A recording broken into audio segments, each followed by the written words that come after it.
జై శ్రీమన్నారాయణ. నేను మీ icon astrologer Gattupalli Suresh Babu. మనకి ఈ యొక్క కొన్ని విషయాలు మనము వింటుంటేనే, ఆలకిస్తుంటేనే, చూస్తుంటేనే అవి మనకి తెలియకుండా ఉండేటువంటివి, కొత్తగా ఉండడం, వింత ప్రవర్తనలు ఇలా మనకి చాలామందిలో చూస్తుంటాం. అది మన ఇంట్లో కావచ్చు, పక్కింట్లో కావచ్చు, ఎదురింట్లో కావచ్చు, మనకు తెలిసిన వాళ్ళు కావచ్చు, ఫ్రెండ్స్ కావచ్చు, శ్రేయోభిలాషులు కావచ్చు, రిలేషన్స్ కావచ్చు. ఇక్కడ ఒక మనిషికి మనిషిలా ఉండడం, మనిషిలా ప్రవర్తించడం అన్నీ కూడా మనిషి ఎలా అయితే జీవిస్తారో, మనిషి జీవన ఆధారం ఎలా ఉంటుందో, జీవన శైలి ఎలా ఉంటుందో అలా కాకుండా సనాతన ధర్మానికి పాటిస్తూ ఉండకుండా భిన్నంగా ఇబ్బంది పడుకుంటూ, తనలో తానే ఇబ్బంది పడుతూ, మనము కొన్ని రకాల పేర్లు ఉంటాయి. పిచ్చివాడీడు, వీడికి మెంటల్ వచ్చింది, బ్రెయిన్ పనిచేయట్లేదు, ఇలాగా కొన్ని రకాల రోగాలు రావటం, నొప్పులు రావటం ఇలా మనం చూస్తూ ఉంటాం. మనకు కూడా చాలా అనుభవాలు చూస్తూ ఉంటేనే వస్తూ ఉంటాయి. దానికి తెలిసిన వాళ్ళకైతే సూక్ష్మంగా చూడాలి, తెలియని వాళ్ళైతే లైట్ తీసుకొని ఏం కాదులే అనుకుంటారు. కొంతమంది ఏంటంటే గుళ్ళలోకి వెళ్ళడం, ఏదైనా పూజలు హోమాలు ఉండి చేయించుకోవడం, ఒక్కొక్కరు ఒక్కోలాగా చేస్తూ ఉంటారు అన్నమాట.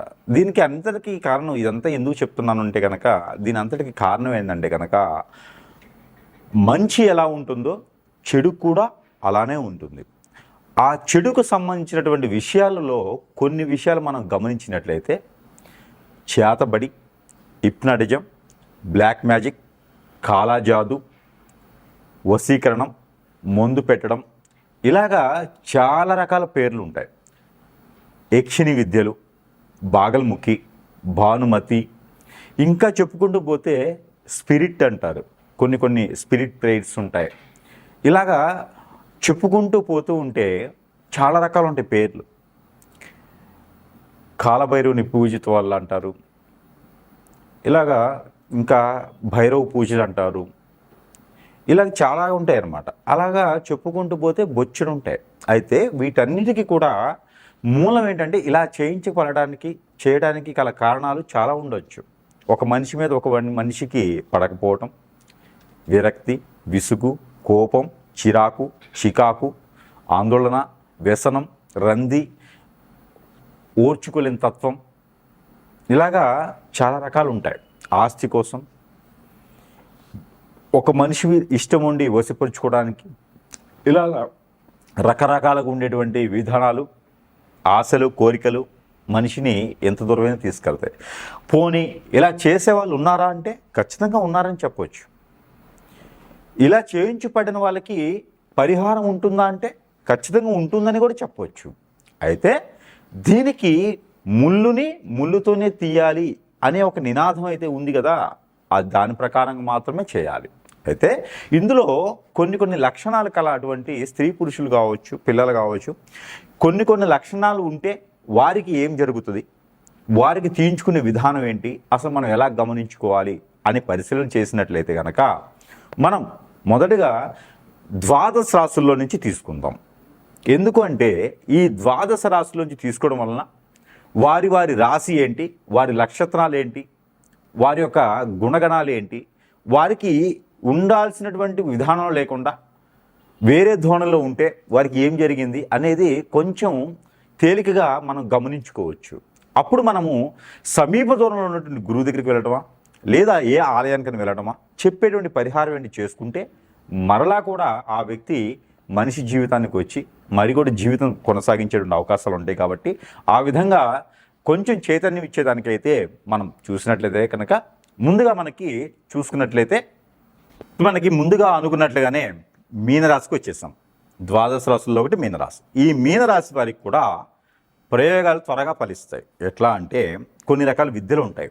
మనం అనుకుంటున్నాం కదా, ఆ విద్యల్లో హిప్నాటిజం, బ్లాక్ మ్యాజిక్, వశీకరణ, చేతబడి, మందు పెట్టడం, యక్షిణి విద్యలు, బాగల్ముఖి, భానుమతి, అలానే స్పిరిట్ ప్రేయర్స్, అలానే కాలభైరవునిది, కాళికామాత, ఇలా ఎన్నో రకాల అష్టదిబ్బందులు చేసేటువంటి విద్యలు చాలా ఉన్నాయి. అందులోనూ ఈ యొక్క మీనరాశి వారి మీద ఎక్కువగా చేస్తారు. ఎందుకంటే వాళ్ళలో ఉన్నటువంటి ఆందోళన, చిరాకు కాకుండా వారికి ఎంత కష్టపడ్డా, ఎంత ఇష్టపడ్డా వాళ్ళకి సహాయం చేయాలని ఒక తత్వం ఉంటుంది. కాబట్టి ఏదైనా మనసులోనే పెట్టేసుకొని ఎమోషనల్గా ఫీల్ అయ్యేటువంటి వ్యక్తులు కాబట్టి, శత్రువునైనా ప్రేమించేటువంటి గుణగణాలు ఉన్నటువంటి వారు కాబట్టి ఎంత బాధను వారే భరేస్తారు. ఎదుటి వాళ్ళకి సహాయం చేయాలనుకుంటారు. వీరు ఆకలితో కూడా ఎదుటి వాళ్ళకి పెట్టాలనుకుంటారు.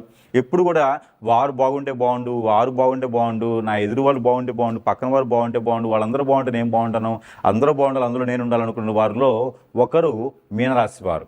అందుకని అలాంటి వారి మీద, మంచివాడు కాబట్టి అలాంటి వారి మీద చెడు ప్రయోగాలు చేసేటువంటి విధానం చాలా ఉంది. అయితే వారిలో ఎలాంటి సిమ్టమ్స్ ఉంటాయి అంటే అలసట, ఆందోళన, ఈ స్ట్రెస్ ఫీలు, వెసులుబాటు లేకపోవటం, జాబులో వెసులుబాటు లేకపోవటం, స్థల మార్పిడి, పొద్దుగూకులు ఇల్లు మారటం, కొనుక్కోలేకపోవటం, సొంత గృహం అనేది లేకపోవడం, కారు అనేది లేకపోవడం, మన కింద వాళ్ళందరూ పై స్థాయికి వెళ్తాను అనుకోవటం.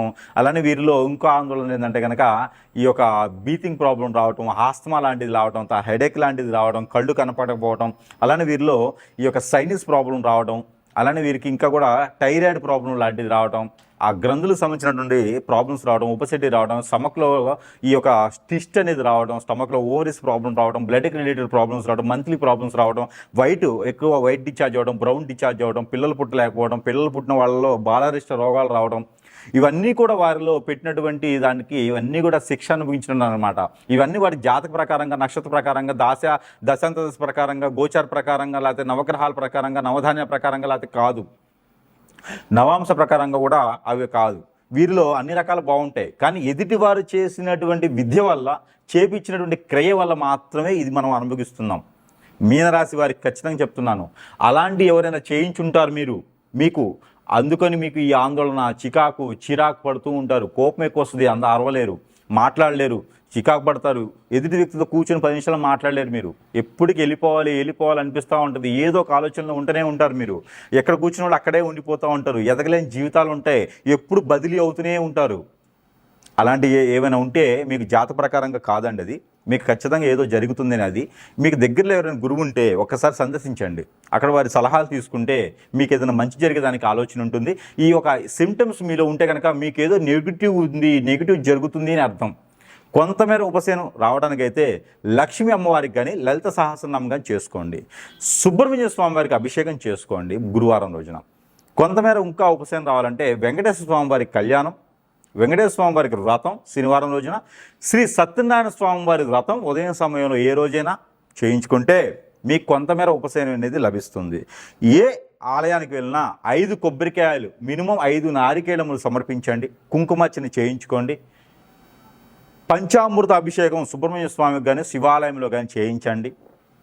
వీటి ద్వారా కొంతమేర నరదిష్టి, నరప్రభావం, శత్రుపీడ, శత్రుబాధ, అలానే పూర్వీక శాపం, అలానే మీకు జరిగిన హిప్నటిజం, బ్లాక్ మ్యాజిక్, వశీకరణ లాంటి కొంతమేర పోతాయి. అలానే మీకు కాటుక ఉంటుంది. మనకి ఈ కాటుక తీసుకొచ్చి ఇక్కడ ఆలయంలో పెట్టించేసి ఆ కాటుకుని ప్రతిరోజు కూడా మీరు అరికాలికి పెట్టుకోండి, తల నడినెత్తిని పెట్టుకోండి. దాని ద్వారా మీకు మంచి జరుగుతుంది.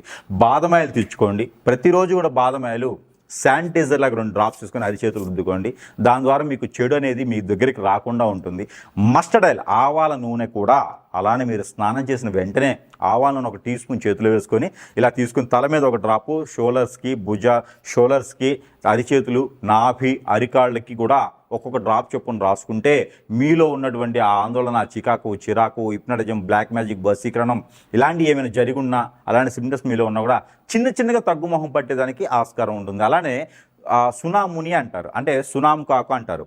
ఆ సునాముని కాకు పౌడర్ 1 టీ స్పూన్ పౌడర్ కూడా వారంలో ఒకసారి, 15 రోజులకు ఒకసారి నోట్లో వేసుకొని లైట్ హాట్ వాటర్ తాగితే మీరు లోపల ఉన్నటువంటి చెడు, నెగిటివ్ కూడా మీకు పోయేదానికి, గ్రంథుల్లో సమస్య కూడా మీకు తగ్గేదానికి ఆస్కారం ఉంటుంది. అలా నెగిటివ్ పోతే మీకు 50 సంవత్సరాలు వచ్చిన నిగనిగిలాడుతున్నటువంటి 20 సంవత్సరాల వయసులో ఉన్నటువంటి వారిగా ఉంటుంది. కాబట్టి ఆ విధమైన ఆందోళన, చికాకు అన్నీ పోయేలా ఉంటాయి. కాబట్టి ఆ రకమైన ప్రయత్నాలు చేయండి.